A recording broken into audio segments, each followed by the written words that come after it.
अगर हम आपसे पूछे कि मालिक ये बताइए कि ऐसी कौन सी स्कीम है जिसने लोगों के पैसे का सबसे कर्रा रिटर्न दिया है, तो आपका जवाब क्या होगा? Share market, mutual fund, real estate, gold? नहीं, इनमें से सही जवाब कोई सा भी नहीं है। सही जवाब है क्रिप्टो करेंसी, बिटकॉइन, जिसमें अमिताभ बच्चन ने भी पैसे लगाए थे। यहां इन्वेस्टमेंट करके लोगों ने 3500% तक लाभ कमाया, लेकिन जब इसकी डिमांड कम होने लगी, इसके दाम ठंडे पड़ गए, तो लोगों ने इसको स्कैम बोल दिया, दुनिया का सबसे बड़ा फ्रॉड बोल दिया।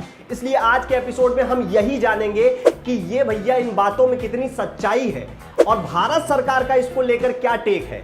इसमें इन्वेस्टमेंट कैसे किया जाता है, कैसे खरीदा जाता है, बेचा जाता है, ये कितना सेफ है, सब जानेंगे, लेकिन कतई आराम से। और हाँ, अगर वीडियो काम की लगे तो अपने भाई बंधुओं के साथ भी शेयर कीजिएगा, ताकि उन्हें भी जानकारी मिले और हमारा हौसला भी बना रहे। सबसे पहले मोटा मोटी ये समझते हैं कि ये क्रिप्टो करेंसी होती क्या है। देखिए, ये एक तरीके की डिजिटल करेंसी होती है, आभासी मुद्रा, जिसे डॉलर और रुपए की तरह छूकर और थूक लगाकर गिना नहीं जा सकता। अब आप बोलेंगे कि रुपए का भी डिजिटलीकरण हो गया है, यूपीआई आईडी होती है, हम उसे भेज देते हैं, उसे कौन सा छूना पकड़ना पड़ता है? सही सवाल, यहीं से अंतर शुरू होता है। देखिए, जो यूपीआई आईडी और रुपए में होने वाला लेन देन है, उस पर कंट्रोल होता है आरबीआई का, बैंकों का, उसमें जो लेन देन हो रहा है उसका रिकॉर्ड ये रखते हैं। लेकिन जो क्रिप्टो करेंसी में लेन देन होता है, उसका रिकॉर्ड किसी भी देश या किसी भी बैंक के पास नहीं होता है। उसमें जो लेन देन होता है उसका रिकॉर्ड होता है दुनिया भर में रखे लाखों कंप्यूटर्स में, उसी में अपडेट होता रहता है। हो गए कंफ्यूज? मान लीजिए दो लोग हैं, ए और बी, जिनके पास हजार बिटकॉइन है। ए ने बी को 500 बिटकॉइन भेजा। यह ट्रांजैक्शन उस बही खाते में अपडेट होने के लिए तड़पेगा। एक डेटा माइनर होगा, डेटा की खुदाई करने वाला, जो इन्हीं लाखों कंप्यूटर में से कोई सा भी हो सकता है। वो इस लेन देन को देखेगा और इसकी गणित को सॉल्व करेगा कि हाँ भाई, ए के पास 1000 बिटकॉइन थे, उनमें से इनने बी को 500 भेज दिए।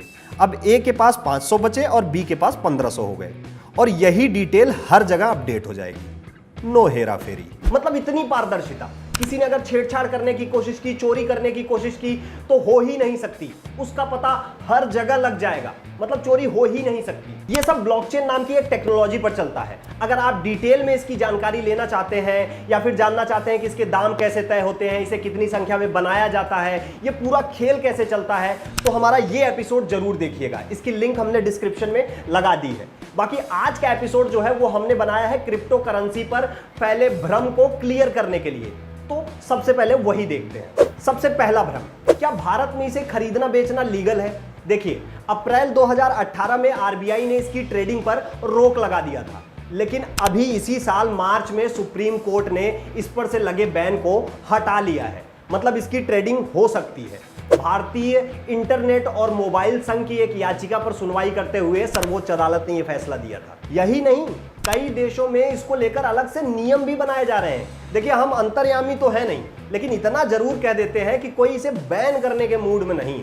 दूसरा भ्रम, बिटकॉइन ही क्रिप्टो करेंसी है। देखिए, ऐसा बिल्कुल नहीं है। हाँ, इस मार्केट में बिटकॉइन पहला खिलाड़ी था, लेकिन उसके बाद से बहुत सारी क्रिप्टो करेंसी आई हैं। अभी तो 2000 के पार पहुंच चुकी है। इथेरियम, रिपल, फेसबुक की भी है, लिब्रा, ऐसी बहुत सी हैं। अगला भ्रम, सेफ नहीं है, फ्रॉड होते हैं। जामतारा देखिए, अभी की जो करेंसी है उसमें बहुत आसानी से फ्रॉड हो रहे हैं। ब्लॉकचेन बहुत कर्री व्यवस्था है, आपको हमने पहले भी बताया कि इसमें कितनी पारदर्शिता है। लेकिन हाँ, इस पर किसी गवर्नमेंट का, किसी बैंक का कंट्रोल नहीं है, तो कालाबाजारी में, डार्क वेब पर, नशे की दुनिया में इसका बहुत तेजी से इस्तेमाल हो रहा है। पर इससे आपके पैसे की सेफ्टी से कोई लेना देना नहीं। अगला भ्रम, इसका यूज क्या है? कोई लेन देन में इस्तेमाल तो होता नहीं है। देखिए, अभी इसका चलन शुरू हुआ है, आगे लेन देन भी होगा। एचएसबी एक संस्था है जिसके सर्वे के मुताबिक अमेरिका में छोटे मोटे उद्योगों में लगभग 36% तक क्रिप्टो करेंसी का, बिटकॉइन का इस्तेमाल शुरू हो गया है। और बर्गर किंग, केएफसी, सबवे, अपना विकिपीडिया, माइक्रोसॉफ्ट, ये सब लेते हैं क्रिप्टो करेंसी। अगला भ्रम, इसको खरीदना बेचना बहुत झंझट का काम है, आम लोगों के बस की बात नहीं है, लाखों करोड़ों का खेल है। लगता है जब ऑनलाइन डिलीवरी वगैरह चालू हुई थी तब भी ऐसा लगता था, लेकिन अब देखिए कितना सिंपल हो गया है। ऐसा ही क्रिप्टो करेंसी के साथ भी है, और इसमें 100 रुपए से भी लेन देन चालू किया जा सकता है। बिल्कुल सिंपल है, बताते हैं कैसे। एक ऐप मिला हमको, कॉइन स्विच कुबेर।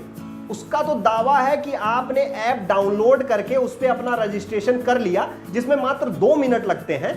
उसके बाद 3-3 4-4 क्लिक में ट्रेडिंग, बाकी रजिस्ट्रेशन करने और अपने दोस्तों से भी करवाने पे पैसा वगैरह भी दे रहे हैं ये लोग। सिक्योरिटी तो फुल पावर है। यहां आपको एक नहीं सैकड़ों क्रिप्टो करेंसी उपलब्ध मिलेंगी और ये ऐप आपको हर क्रिप्टो करेंसी का बेस्ट रेट दिलवा रहा है। अगर आप पहले से ही क्रिप्टो करेंसी बेच खरीद रहे हैं या फिर शुरू करना चाहते हैं तो ट्राई कर सकते हैं। देखिए ये थोड़ा रिस्क वाला मामला है। रिस्क वाला मामला तो म्यूचुअल फंड भी है, शेयर मार्केट भी है, लेकिन उसमें भी सालों से लोग पैसा लगा रहे हैं और पैसा बना भी रहे हैं। तो आप क्रिप्टो करेंसी में भी इन्वेस्टमेंट करने की सोच सकते हैं, लेकिन उतना ही अमाउंट जितने पर आप रिस्क ले सकते हैं। बाद में पैसा बनेगा तो अपना पोर्टफोलियो बढ़ा दीजिएगा। बाकी कॉइन स्विच कुबेर ऐप पर 100 रुपए से भी इन्वेस्टमेंट शुरू की जा सकती है। ऐप की लिंक हमने नीचे कमेंट बॉक्स में लगा दी है। बाकी आपके किसी भी भाई बंधु को क्रिप्टो करेंसी को लेकर कोई भी भ्रम बैठा हुआ हो तो ये वीडियो शेयर करके जरूर दिखाइएगा। और हाँ, अगर हमारा यूट्यूब चैनल सब्सक्राइब नहीं किया तो भाई कर लीजिए, घंटा भी बजा दीजिए ताकि दोस्ती बनी रहे। बम भोले।